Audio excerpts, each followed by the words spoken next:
Hi, how are you? Hope you're doing well and enjoying the Mumbai monsoon. This is Kamal Nair, your life coach, psychotherapist, and a published author.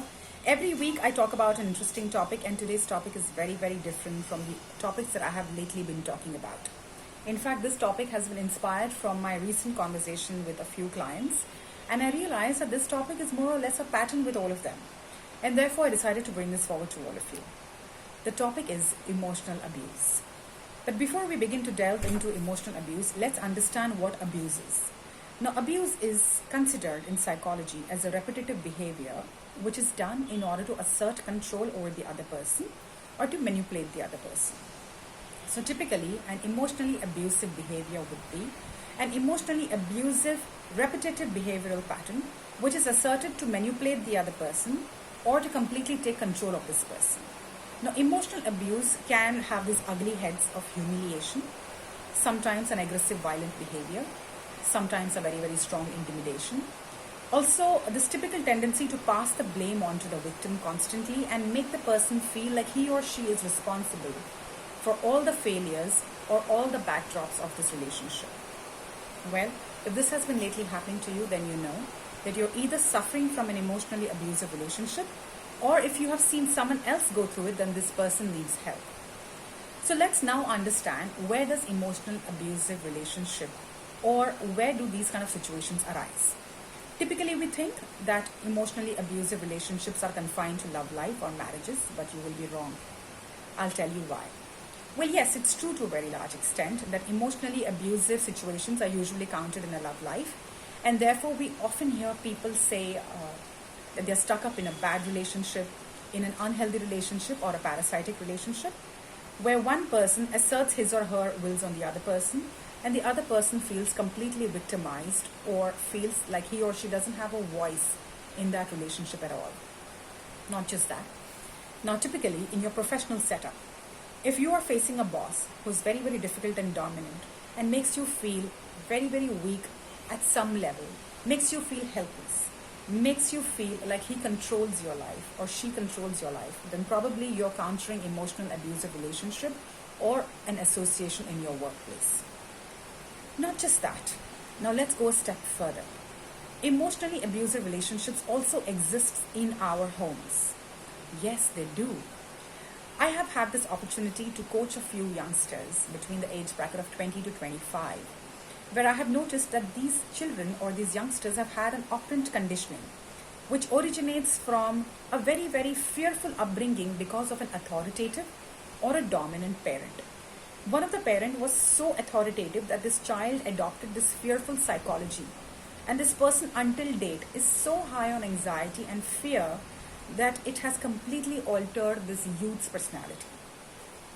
Now, I'll take it a step further. You may have heard that in a friendly relationship, you sometimes make the statements that I felt used, or I felt manipulated in doing this, or I just did this to please someone. Well, all of these are all symptoms of emotionally abusive relationships. They simply need not be confined to your love life or a marriage. They can exist in your professional life, at your homes as a child, or between a parent and a child, or even in associations where you are with friends or with acquaintances. Now, I'm going to make it more simpler for you to understand what exactly an emotional abuse is, and if you are going through it, or if you know somebody else who could be going through it. Simply answer these three questions. Now, if your answer to all these three questions is a no, then you're definitely a victim of emotional abuse. Question number one. Are you entirely happy in your state of being? Meaning, are you entirely happy in your relationships? Yes or no? Can you speak your mind out freely? Yes or no? And the third question is, can you assert your free will? Meaning, can you make your choices freely? Yes or no? Now, if the answer to all the three questions is a no, then you're most definitely a victim of emotional abuse.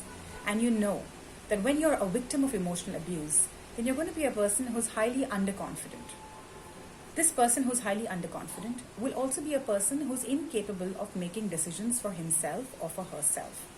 Now, because he's or she is highly underconfident, incapable of making decisions, this person also lacks clarity of thought. And when you also lack clarity of thought, you have difficulty in expressing yourself, and therefore you're often very, very anxious or fearful. And this plays out in your relationships, and that's why it becomes very difficult for you to maintain healthy relationships. So therefore, what must you do to reverse the emotional abuse? Very simple. Start working on these 3 steps. Number 1 is to say a very, very strong, assertive no. Say no to things that you don't like. Say no to things or to people that you don't like. Say no to everything that makes you feel happy within. Makes you feel unhappy within. The other thing is, start falling in love with yourself. If you don't love yourself, how are you going to defend yourself? How are you going to care for yourself? How are you going to ever accept yourself? When you love yourself, you will go all out in protecting yourself. You will go all out in fighting this abuser who's trying to abuse you. And therefore, it's very, very important to love yourself entirely. And last but not the least, start doing and asserting your choices to make decisions. Believe in yourself. Tell yourself that I am capable of making the right choices for myself. And when you do that, you automatically start emulating these in your actions. As you think is what you eventually become.